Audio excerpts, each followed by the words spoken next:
ассалому алайкум бинандагони гиромӣ, нашри ҷамъбастии барномаи иттилоотии навидро мустақиман аз телевизиони Сафина манзури шумо мегардонем. дар студия Ҳабибаи Комил ва Тоҳир Маҳмудзода салом.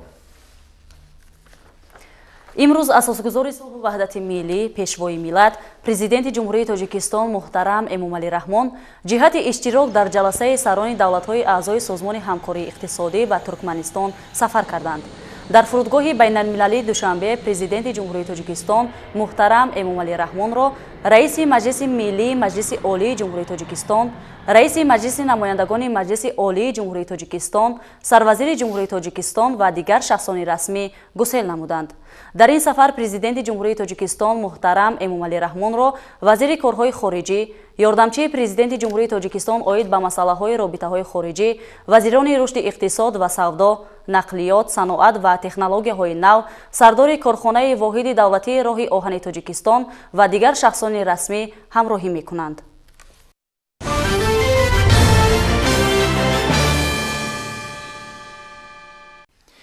طبق اطلاع وزارت تندرستی و حفظ اجتماعی اهالی جمهوری تاجیکستان، شماره مقصدناک اهالی که در تاجیکستان باید با واکسیناسیا بر ضد سرایت کرونا ویروس نو کووید 19 فرا گرفته شوند 5,826,301 نفر می باشد که از این شماره تا سنه 26 نوامبر سال روان 2,977,282 نفر یا 51.1% شهروندان مملکت بر ضد سرایت مذکور واکسینه گرفتند.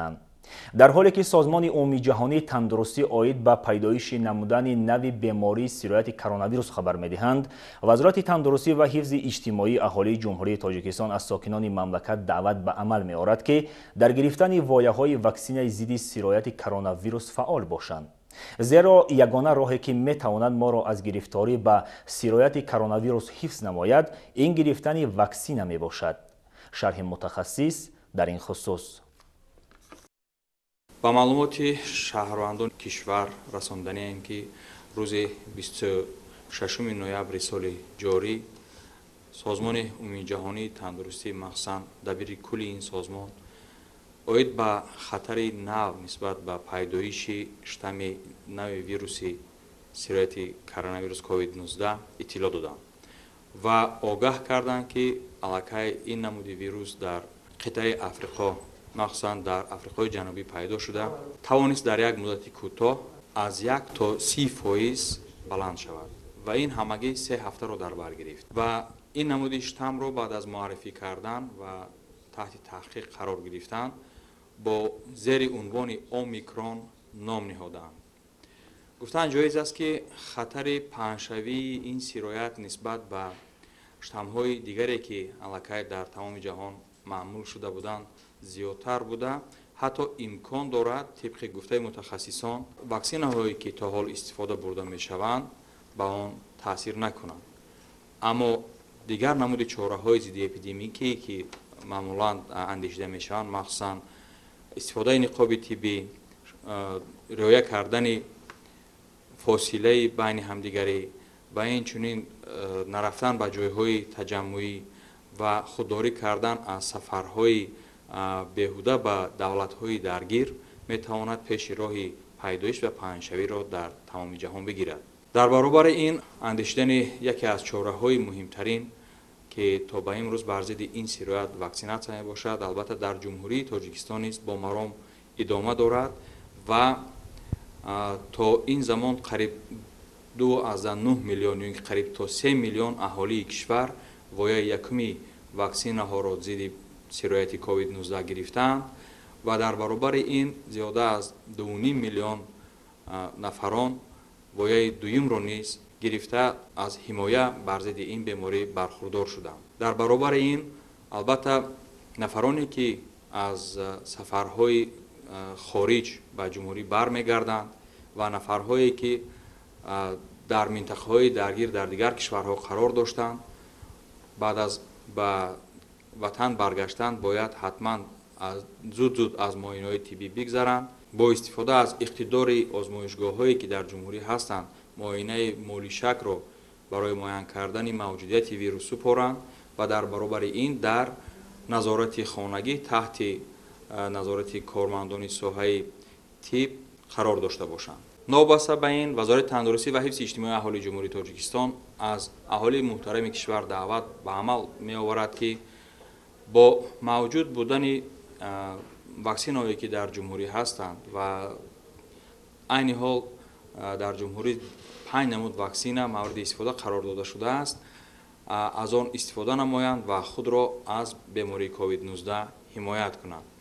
در برابر این دعوت به عمل می آوریم نفرانی که وایه یکم را گرفتند اما نسبت به گرفتن وایه دوم فراموش کردند، باید به مؤسسه‌های تابعاتی و پروفیلاکتیکی مکانی زیست مراجعت کرده سری وقت از وایه دوم واکسین نیز برخوردار شوند.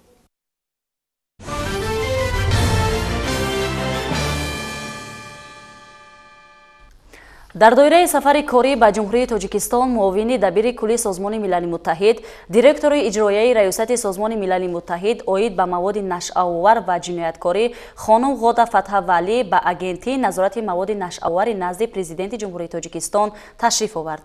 Ин масъули баландпояи созмони милали муттаҳид бо шароити кории мутахассисони агентӣ аз ҷумла кинологҳо шинос шуда, ҳамчунин дар амалиёти сӯзонидани маводи мухаддире ки қаблан боздошт шуда буд, иштирок намуд. گزارشی همکارانمون در این خصوص. پس از شناسایی دیرکتور اگنتی نظارت مواد نشه‌آور نزد پرزیدنت جمهوری تاجیکستان حبیب‌الله واحدزاده، نقش ریاست مذکور آید به همکاری دوجانبه جهت پیشگیری و مقاومت با معاملات غیرقانونی مواد نشه‌آور، دستگیری مالیوی و مادی تکنیکی اگنتی و دیگر مقامات وکالتدار تاجیکستان مهم ارزیابی نموده.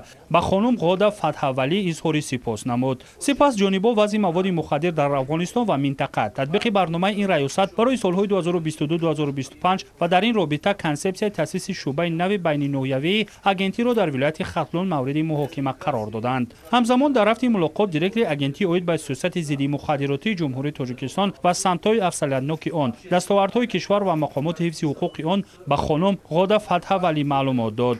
قید کرده شد که با تشبث و ابتکار به‌واسطه اساسگذار صلح و وحدت ملی پیشوای ملت، پرزیدنت جمهوری تاجیکستان محترم امامعلی رحمان همکاری با سازمان و تشکیلات‌های بین‌المللی تقویت یافته ایستاده است. در آخر اوید به سهم ریاست سازمان ملل متحد اوید به مواد نشه‌آور و جنایتکاری در رشد همکاری دوجانبه که به تحکیم اقتدار منبع اگنتی نگرانیده شده است، اظهار قناعتمندی کرده شد. سپس میمانان از فعالیت سگ‌های خدمتی اگنتی و نمایش مشق‌های حربی تکنیکی دیدن کرده در سوزاندن موادهای نشه‌آور اشتراک نمودند. در انتها معاون دبیر کل سازمان ملل متحد، دیرکتور اجرایی ریاست سازمان ملل متحد اوید به مواد نشه‌آور و جنایتکاری خانم غاده فتحولی در کتاب فخری اگنتی تأثیرات و تمنیات خود را قید نمود.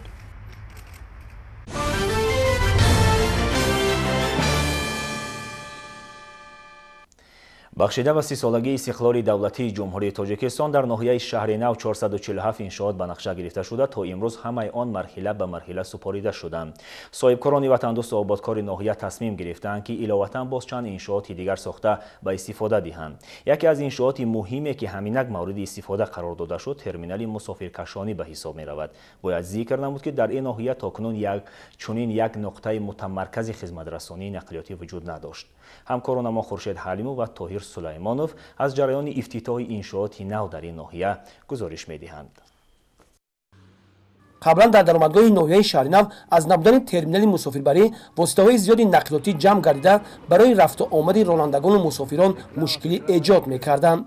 анакнун ба хотири аз байн бурдани ин муаммо бо дастгирии мақомоти иҷроии ҳокимияти давлатии ноҳияи шаҳринав ва дар ҳамбастагии соҳибкори маҳал Зафарҷон Аюбов як терминали мусофиркашонии замонавӣ дорои ҳуҷраҳои кории кормандон, толори мусофирон, тавофуқгоҳ ва нуқтаи шустушӯи мошин мавриди истифода қарор гирифт. бояд гуфт ки аз ин ҷо автобусу мошинҳои кироя ба самтҳои шаҳри Душанбе, Ҳисор, Турсунзода ва минтақаҳои гуногуни дохили ноҳияи шаҳринав равона мегарданд. ضمن کشاده‌شوی انشاءات حیاتاً مهم رهبرت ناحیه شهرنو و نماینده حکومت جمهوری تاجیکستان یوسف اکرمزاده اشتراک نموده قید کردند که عملی کردن چنین تدبیرهای سازنده آبادکارانه از آن گواهی می‌دهد که مردم شرفمند خصوصاً صاحبکاران وطندوست منطقه تشبس‌های حکومت جمهوری تاجیکستان را جهت سرمایه‌گذاری در آبادی محل و مهیا نمودن شرایط سازگار بهر هموطنان دستگیری می‌نمایند. در اساس سپارش‌های پیوسته پیشوای معظم ملت پرزیدنت جمهوری تاجیکستان محترم امامعلی رحمان و با جلب صاحبکار محلی ایوبوف ظفر که در ناحیه شهر نو تا حال ترمینال مسافربری نبود ساخته به استفاده داده شد. قابل ذکر است که در جماعت دهات شهر نو 59 انشاءات جشنی به نقشه گرفته شده. امروز همون 59 عددش ساخته به استفاده داده شد. مردم ناحیه شهر نو کوشش می‌نمایند که بهر باز هم زیبا و آباد گردانیدن ناحیه عزیزمان و وطن عزیزمان سعی و کوشش خود را به راه مانند. همچنین در جماعت دهات چوست نزد خوجگی دهقانی حاجی احمد یک کارخانه پرنده پروری ساخته به استفاده داده شد. باید گفت که عین زمان در اینجا نزدیک به 15000 چوجه پرورش می‌یابند. متخصصان هنگام صحبت می‌گویند که پرورش چوجه زحمت بسیار را طلب می‌کند. باید همیشه به آب و دان و حرارت فرم این مرغ پروری دقت جدی دهند. حاضرش و 14000 چوجه آورده من امروز سر داده. من امروز روز دوم که فعالیت کاری سر شد. محصولات خوراکی ما حاضرش از ازبکستان آورده هستیم که حاضر محصولات وطنی برآمدگی ما با وطنی و محصولات وطنی هم کار میکنیم. این چوجه تخم ترکی بود، از ترکیه آوردگی بودن، در همین خود تاجیکستان استحصال کردن. برآوردن چوجه بسیار چوجه و با صفت، اعلی صفت. باید ذکر کرد که در همه 7 جماعت دهات شهرک ناحیه شهرنو که نزدیک به 500 انشاءات تعینات گوناگون به استفاده داده شد، هزارها نفر ساکنان محلی با جای کار دائمی تامین گردیده شکرگزاری از وطن تنج و آباد زندگی خویش را پیش میبرند.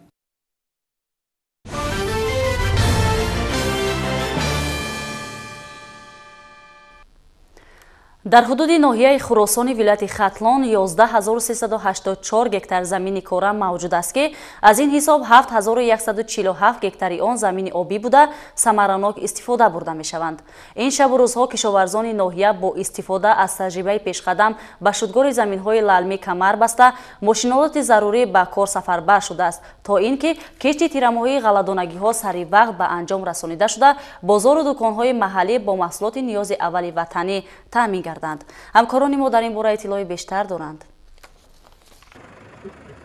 اقلیم و زمین‌های ناحیه خراسان ولایت ختلان برای کشت و پرورش زراعت گوناگون از جمله گندم، جو، زغیر و لوبیاگی‌ها مساعد میباشد. همین است که امروزها در همه خوجگی‌های دهقانی این ناحیه کشت تیرماهی غله وسعت تازه کسب نموده است. کشاورزان خوجگی فرمری اسدالله جماعت دهات فخرآباد ناحیه که در اختیار خود 500 گکتار زمین برای کشت گندم دارند، هر سال از اولین‌ها شده به کشت و کار شروع می‌نمایند. با گفت خوجگیداران نوع‌های تخمی که در خوجگی کشت کرده می شود با باد و هوای منطقه مطابق بوده قبل از کشت نمودن گندم را زهرآلود نموده و در انبارها ذخیره میکنند. این تدبیر برای گرفتن حاصل بلند صفت مساعدت میکند. دورای پیش ما اینجا کار میکردیم زیاده 1000 گکتار هم کارده بودیم. حاضر ما خود خوجگی زیاده 500 گکتار میکره گندم و جو ماندگیش خلقمون 1 گکتار به یک کارخانه که سهم داره در اینجا زمین غله میکنن. اون هم 400-500 گکتار زمین دیگه او غله میکنن. غله که ما کشت کردیم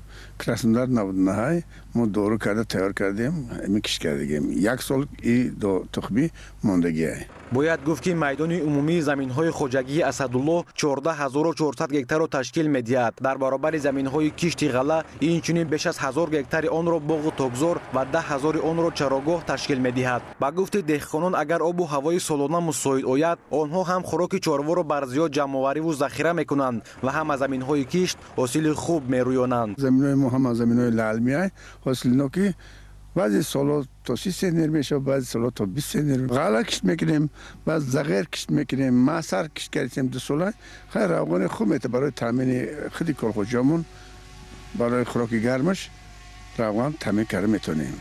ما امسال برای چاروا خوراک ترشت خوب تیار کردیم. ما به ملال زمستان گذارون خوب میگذاریم با غیره با غله خوب داریم هم برای خلق هم برای کشتی خودمون.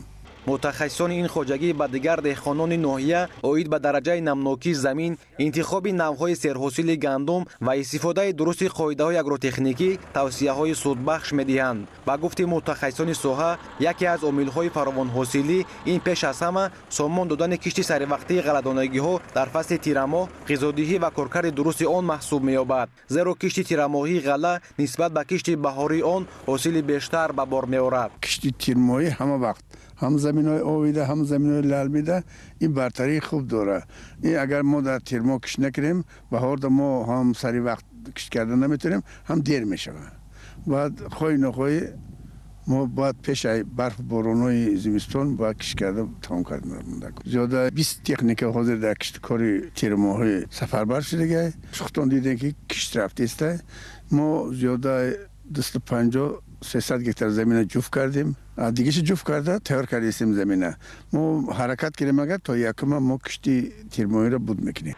با اطلاع سردار اداره کشاورزی ناحیه امسال خوجگیداران طبق دورنما باید در میدان 4090 گکتر گندم کشت نمایند که تا به امروز بیش از 3000 گکتر آن الکی کشت گردیده است. دهقانان ناحیه نیت دارند که یکی از اولین ها شده شدگار و کشت و کار تیرماهی را سر وقت به انجام رسانند و به این وسیله هم خود فایده گیرند و هم بازار استعمالی را با محصولات خودی تأمین نمایند.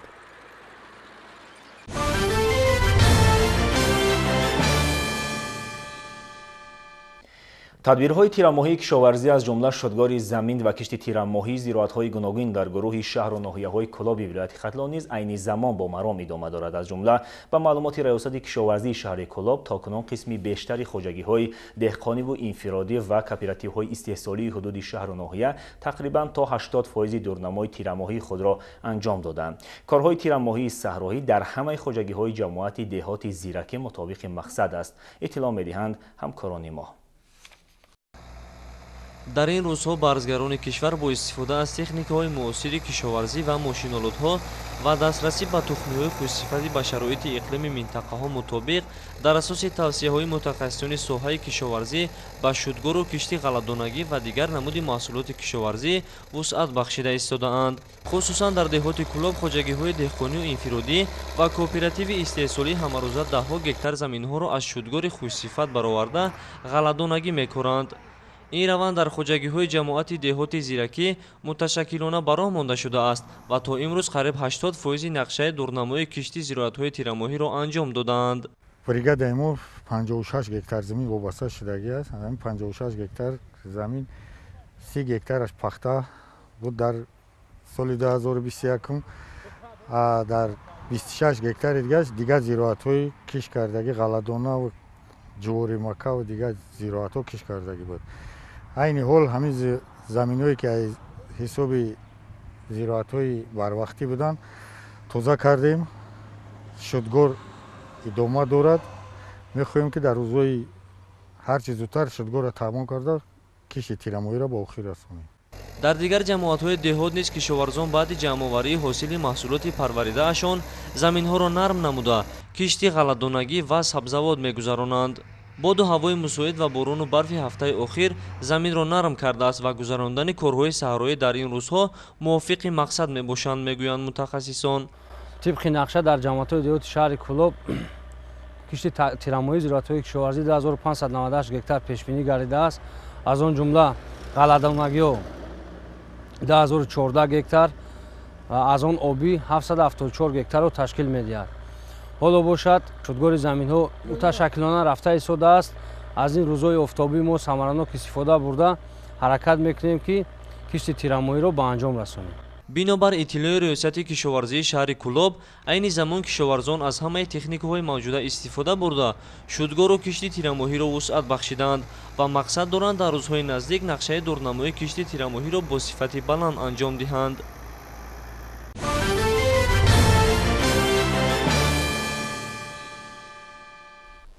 кишоварзӣ дар ноҳияи восеъ сол то сол рушд мекунад. деҳқонони ин ноҳия бо истифода аз навгониҳои соҳа талош мекунанд ки меҳнаташон пурмаҳсул бошад.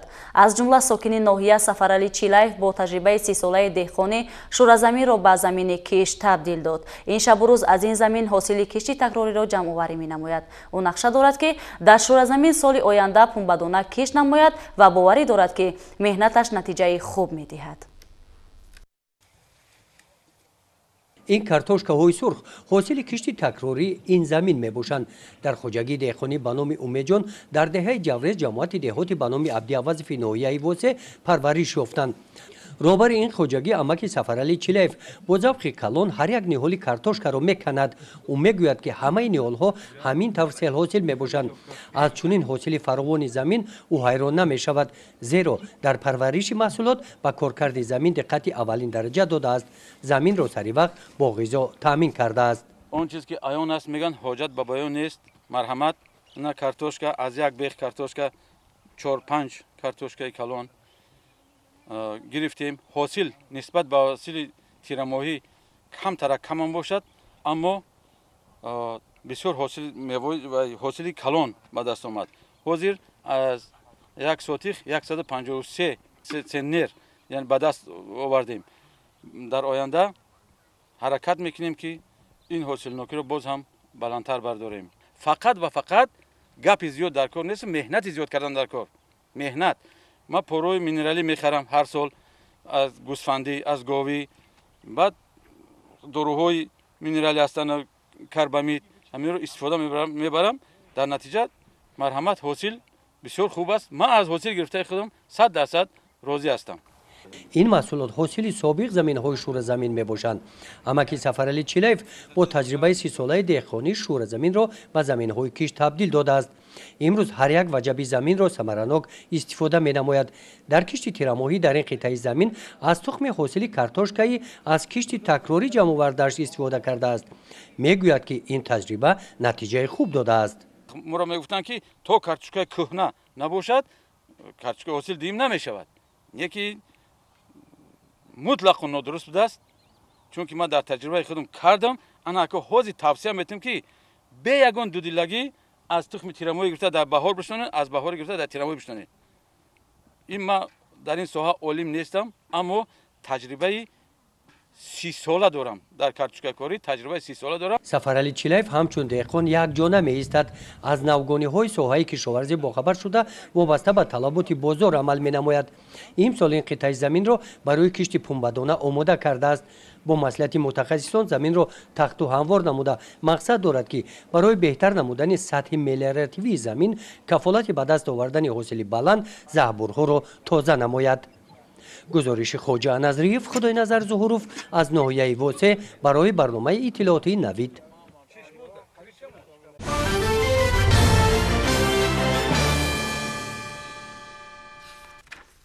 дар толори театри давлатии академияи драмавӣ ба номи Абулқосим Лоҳутӣ бахшида ба ҳаёту фаъолияти шоири шаҳри тоҷик Бозор Собир маҳфили шеър баргузор гардид.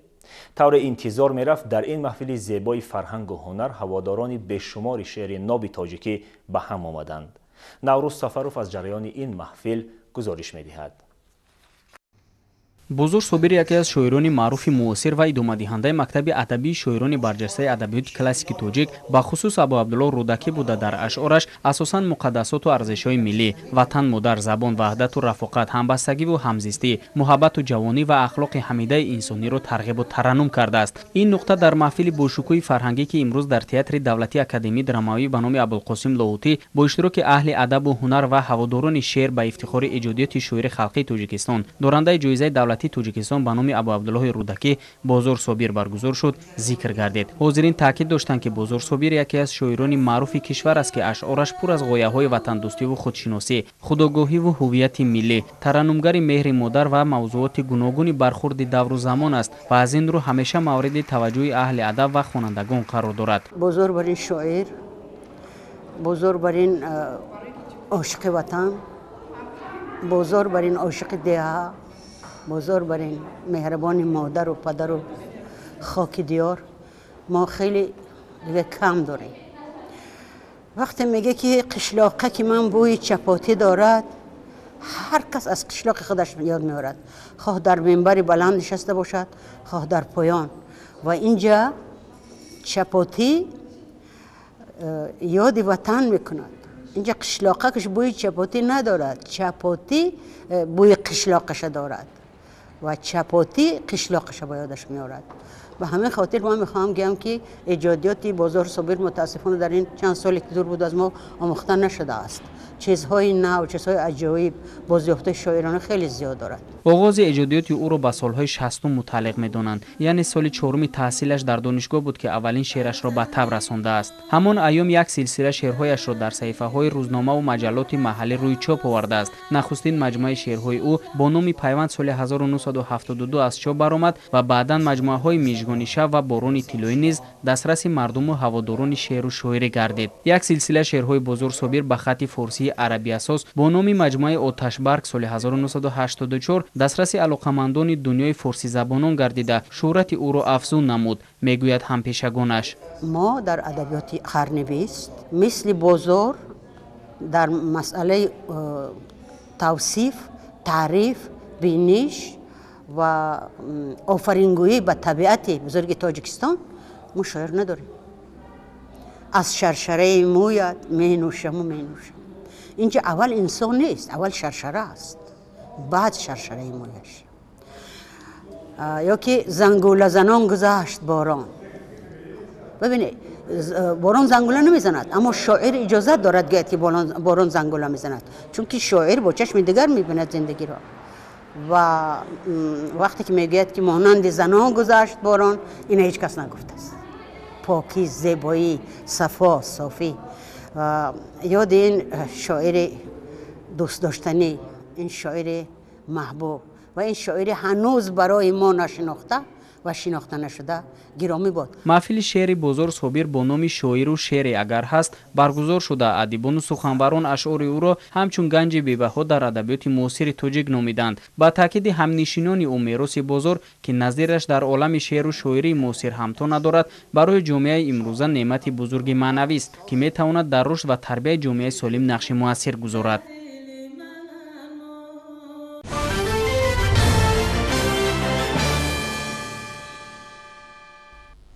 яке аз воситаҳои муҳими беҳдошти рӯзгори сокинон пеш аз ҳама соҳибкасб намудани шахсони бекасб ба шумор меравад. ҷиҳати ноил шудан ба ин мақсад ҳукумати мамлакат ба фаъолияти муассисаҳои таълимии касбӣ ба ҳунаромӯзӣ аҳамияти хоса зоҳир менамояд. дар соли таҷдид аз ҷашни сисолагии истиқлолияти давлатии ҷумҳурии тоҷикистон базаи моддиву техникии литсеи касбии техникии ноҳияи тоҷикобод мустаҳкам карда шуд. ба иттилои ҳамкорони мо, дастгирии мақомоти давлатӣ боис шуд ки дар муассисаи мазкур гурӯҳҳои нави касбу ҳунаромӯзӣ фаъол гардонида шавад. муассисаи давлатии таълими литсеи касби техникии ноҳияи тоҷикобод асосан дар тайёр намудани касбҳои коргарӣ фаъолият намуда дар таъмини бозори меҳнат бо ин касбу ҳунарҳо нақши назаррас дорад. дар соли таҳсили ҷорӣ дар литсей 265 нафар хонандагон аз ҷумла 55 нафар духтарон аз рӯи ихтисосҳои тракторчӣ, мошинисти истеҳсоли кишоварзӣ, фермер соҳибкор, ҳисобдор бо донистани компютер, системаи компютер ва интернет технология ва гурӯҳҳои дузандагӣ таҳсил менамоянд. дар муассиса 54 нафар кормандон кору фаъолият менамоянд ки аз ин шумора 40 нафару омӯзгорон ва 14 нафару устоҳои таълими истеҳсолӣ ташкил медиҳад. хонандагону омӯзгорони литсей таҳсили имсолиро дар синфхонаҳои бо усули замонавӣ таъмиршуда ва муҷаҳҳаз бо воситаҳои электронӣ мегузаронанд. бо дастгири роҳбарияти вазорати меҳнат, муҳоҷират ва шуғли аҳолӣ ва шарикони рушд ошонаи якуму дуюми бинои таълимӣ толори маҷлисгоҳ таъмиру навсозӣ шуда, толору синфхонаҳо бо компютер, проектор ва тахтаҳои электронӣ, инчунин бо мизу курсӣ, ҷевонҳои нав таъмин гардида, имсол барои таҳсил дар ихтисосҳои системаи компютер ва интернет технология ва ҳисобдор бо донистани компютер таваҷҷӯҳ зиёд гардидааст. албатта ин дигаргуниҳо ба мустаҳкам шудани базаи моддию техникии литсеи касбии техникии ноҳияи тоҷикобод ҳамзамон ба беҳтар шудани сифати таҳсил мусоидат менамояд. ҳамаи ин аз дастгириҳои ҳукумати ҷумҳурӣ, хосатан таваҷҷӯҳи бевоситаи асосгузори сулҳу ваҳдати миллии пешвои миллат, президенти ҷумҳурии тоҷикистон муҳтарам Эмомалӣ Раҳмон дар самти дастгирии муассисаҳои таълимӣ бармеояд. дар навбати худ мо омӯзгорону хонандагони литсей дар ҳама чорабиниҳои ноҳиявӣ фаъолона ширкат намуда барои пешрафти таълиму тарбия тамоми кӯшишу ғайрати худро равона месозем. бо мақсади омӯзиши ҳунарҳои мардумӣ, синфхонаи ҳунарҳои миллӣ ва муосири литсей бо таҷҳизотҳои зарурӣ, аз ҷумла бо мошинаҳои замонавии дузандагӣ ва дигар лавозимоти нав насб гардонида шуда, дар ин ҷо касбомӯзон ба омӯзиши ҳунарҳои дузандагию бофандагӣ фаро гирифта шуданд. ما خوانندگان لیسه کسبی تکنیکی ناحیه تاجیک‌آباد در گروه دوزندگی به تحصیل فرا گرفته شده ایم. ما همه روزه از مربیان خود کسب هنرهای دوزندگی، گلدوزی، قرمه‌دوزی، ادرس بافی و دیگر هنرهای مردمی را از خود می‌نماییم. ما دختران از آن شادیم که در فضای آسایشته و پیشرفت دیار تحصیل نموده در آینده معلومات و صاحب کسب هنر گردیم. در استخوان‌های لیسه برای برگزاری درس‌های عملی تمام شرایط تعلیمی استحصالی فراهم آورده شده. در آن امسال کسب دوریدگری از نو براه مانده شده با استفاده از تکنیکا و ماشین و آلات‌های نو که امسال به لیسه وارد گردیدند صفت درس‌های تعلیمی استحصالی و مشق رانندگی بهتر می‌گردد. بهتر شدن بعضی ماده تکنیکی لیسه کسب تکنیکی ناحیه توجیک‌آباد با دستگیری وزارت و رهبریت ناحیه بهر اجرای دستورهای پیام نوبتی اساسگذار صلح و وحدت ملی پیشروی ملت پرزیدنت جمهوری تاجیکستان محترم امامعلی رحمان بابت بهداشت فعالیت مؤسسه‌های تحصیلات ابتدایی کسبی مساعدت خواهد نمود.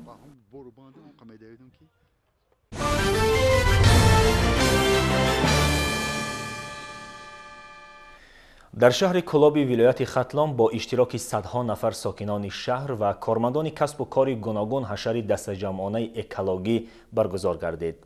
با اطلاع همکاران ما با این وسیله ساکنان شهر کلاب شهر خود را به دوره زمستان آماده می‌کنند. گزارش همکاران ما از جریان این اکسیه مردمی آماده شده است. با مقصد سرسبز و خرمگردانی شهر کلاب و ابتکار رئیس شهر تشکیل حشرهای دسته‌جمعانه در روزهای استراحتی براه مانده شده است که در این روزها صدها نفر کارمندان تشکیلات و کارخانه‌ها و ساکنان به حشر برآمده درختان آرایشی سایه‌افکن و گل و بوته‌ها می‌شینانند. ما اقدام رئیس مجلس ملی مجلس عالی جمهوری تاجیکستان محترم رستم امامعلی را جهت سرسبز و خرم و به شهر گلرز تبدیل دادن شهر دوشنبه رو دستگیری نموده در شهر کلاب هر روز شنبه و یک شنبه تشکیلات و کارخانه ها به حشر برآمده درختان سایه افکن همیشه سبز شنونده ایستادند. اقدام گرفتند که تا فصل بهار 2022 شهر باستانی کلوب را به شهر گلرز و سبز تبدیل دهند. در حشر امروزه بیشتر کارمندان ساحه کمونالی فعال بودند. اداره روشننمایی شروع از درآمدگاه شهر چراغ‌ها را عوض کرده ستونپایه‌ها را رنگ و بار نمودند. در دو پهلوی شاهراه نیز شنانیدن نهال‌ها، تازه آزاده نمودن راهروها و پیاده‌روها، نرم کردن زمین و شناندن گل و بوته‌ها را براه ماندند. همین گونه کارها در نزد بینای مقامات اجرایی حاکمیت دولتی متشکلانه براه مانده شده است. امروز در برابر دیگر کارخانه‌ها اداره کبودی‌زاکنی و نیاپروری شهر کلاب ما اقدام گرفتیم که در حشر عمومی برآمده زیاده از 250 نهال و 500 تا گل صدبرگ در شهر شنیدیم. رهبریت کمیته حزب خلقی دموکراتی تاجیکستان در شهر کلاب نیز با جلب اعضایان و والنتیران در آرامگاه‌های شهر حشر تشکیل نموده داخل و گرد و اطراف آرامگاه‌ها را تازه کردند. در باغ گلگشت‌ها و کوچه و محله‌ها صدها نفر ساکنان به حشر برآمده در شنانیدن نهال‌ها و تازه و آزاده نمودن محل زیست سهم گذاشتند. شیرین جان سفرزاده سیف‌الدین اسماعیلوف از شهر کلاب برای برنامه نوید.